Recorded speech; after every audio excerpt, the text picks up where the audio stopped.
on the east side, there's also a flattened face. So at first, when we were seeing this flattened face on the front, we were thinking, well, maybe it's for the entrance. They were doing something with the door. You kind of need a control surface for your doorway. But no, there's a flattened face on the east side as well. There's no known door here. So that made us start to rethink, well, what are these for? What is the purpose of these flattened surfaces? And the last time we were at Egypt, we actually circumnavigated the entire pyramid, hopefully, looking for flattened faces on the other two sides. But on the other two sides, unfortunately, the rubble is still piled up against the base of the pyramid. So if there are flattened faces, they may be hidden under the rubble. But we did find some prism stones, in other words, facing stones that had an obvious angled cut that was cleanly cut that may indicate that there were flattened faces that have been destroyed. So it's possible that there was a flat face, at least one, on each side of this pyramid. One for each face, maybe more. And so you start to ask yourself, well, what are these for? What's the purpose? The other thing I'll point out real quick before we move on from this flattened face is this stone. It's got an interesting shape. So this may indicate something interesting structurally happening here. I don't know. I just wanted to point it out. It's cool. But, so why are you doing this? Why are they doing this? Let's take a look. So if you're an ancient civilization, you want to build a giant stone triangle in the desert, and you want it to have this very specific angle of 51 degrees, 20 minutes, 25 seconds for some reason. And then you're going to build the whole thing out of limestone core masonry. But you want to protect this core masonry from the elements, so you start stacking up granite blocks on the outside.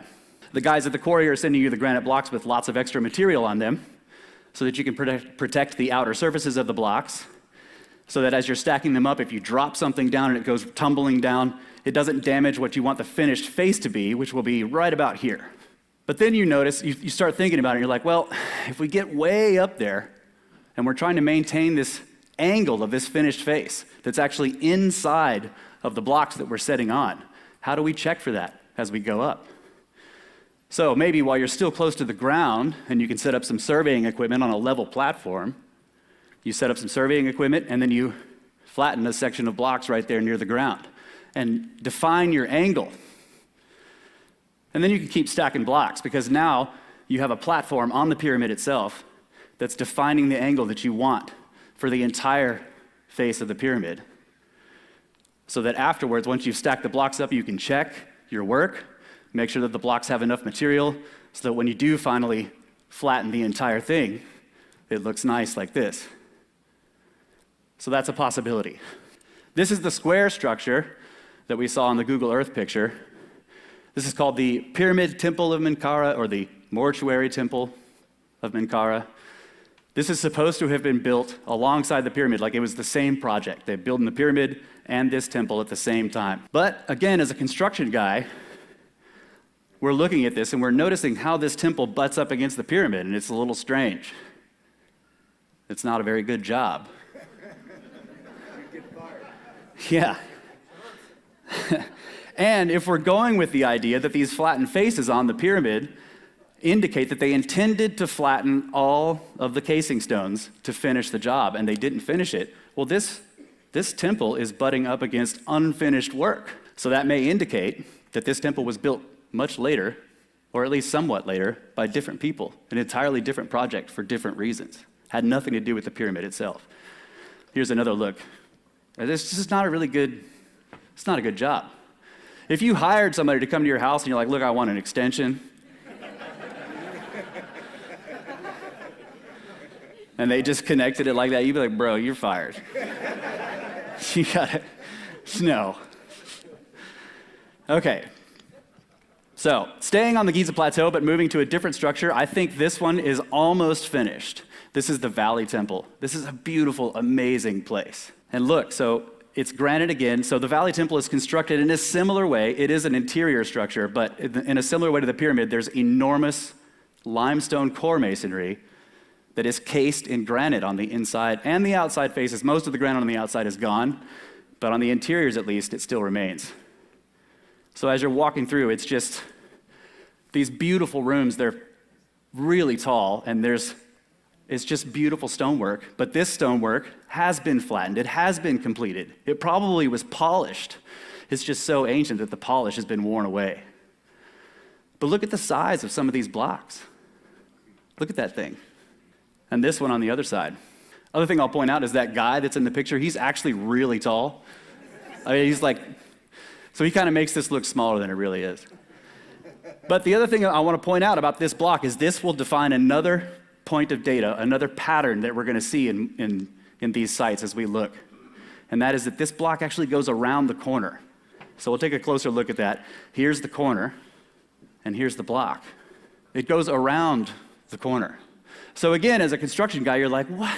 I mean, you know, if you're looking at an inside corner of brickwork, none of the bricks go around the corner in modern times. And that is a gigantic granite block. Here's another corner in the same temple. Here's the corner itself. And this block on the top goes around the corner. This one goes around the corner. This one on the right goes around the corner. And this one on the left also goes around the corner. So that it's like all of them. They're all going around the corner, back and forth. Sometimes they alternate. Here's another look at another corner, a different one. And this actually shows you, it's not entirely clear in these pictures, but trust me, when you're there, it's very clear that the corners themselves are a defined line. It's a continuous tool mark all the way from the top of the wall all the way to the floor. It looks like a single mark, and you can kind of see it in this picture. It's got a different quality from the stonework around it, like somebody made it with a different kind of tool, and it has a radius. Like you could measure it and define it. It's like this was an inch bit, right? Possibly. But again, just to show you, here's the corner itself. This block goes around it. This block goes around it. And this one above that, and so on as we go up. And just in case you're in a little bit of doubt, there's this block. It is the corner. So again, as a construction guy, I'm like, what? How are they doing this? Why are they doing this? Well, maybe it's part of the construction process itself. Maybe that a lot of this stuff that we're looking at is just a natural progression of the construction process. So let's take a look at some diagrams again. Let's say that you're an ancient construction worker and you've got this order to build a nice rectangular chamber of stone. And you put in some massive limestone core masonry. Notice there's no door to this chamber, but just ignore that. And then you're going to line the interior with your granite blocks to protect it. And the outward-facing surfaces of these granite blocks are puffy, they're pillowy, right? They're not finished, just like what we saw in the pyramid. So your actual interior dimensions of this chamber are here in the blue lines. So now you go to the corners that you've defined with this square of blue lines. And by the way, this is a top-down view of the chamber. So you go to the corners, the 4 different corners, and you drill at the places you want your corners. And then you send Johnson in there with the magic granite removing tool.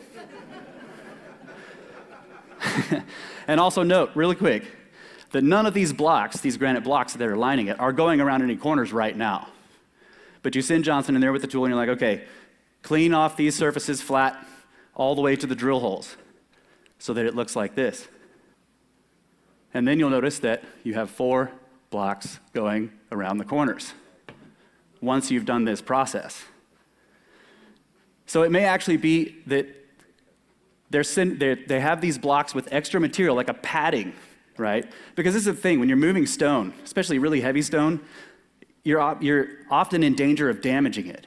So if you have sharp corners, if it's coming from the quarry with sharp corners, beautiful faces, and it bumps up against something, or one guy drops it, it's damaging the face that you want to be the finished product. So you send it from the quarry with all this extra material, like, it's like a padding on it. And then you can go through the entire construction process only revealing the faces that are part of the finished product right before you butt them up against something else or right before you finish the job. So the process of going through this process results in blocks going around the corners. It's a very interesting idea.